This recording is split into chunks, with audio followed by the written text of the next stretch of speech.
قطر کې د دوحې فورم د دوهمې غونډې په لړ کې د افغانستان د اقتصادي ودې لپاره د سیمه ییزو اړیکو اهمیت باندې بحث وشو.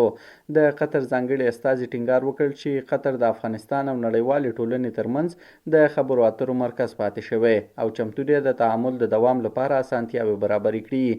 د افغانستان اسلامي امارت استازي بیا ویلي چې نړۍ له افغانستان سره د اقتصادي چلند له لارې مثبتې پایلې ترلاسه کړي، خو د ګواښ پر اساس اقدامات بې پایلې دي. نوموړي ویلي د سیمې هیوادونه دوه لیدلوري لري: امنیت محوره او اقتصاد محوره.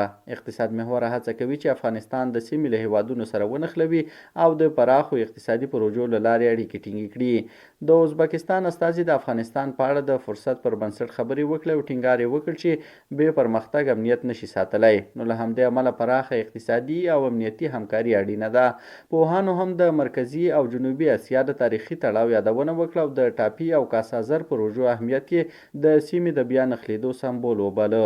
دوی همداراز وویل چې یادې غونډې وښوده چې ورو ورو سیمه ییزه اجماع رامنځته کیږي چې د افغانستان اقتصادي نښلونې، سیمه ییزې همکارۍ او ډیپلوماتیک تعامل ته زمینه برابروي او د افغانستان انزوا پای ته رسوي.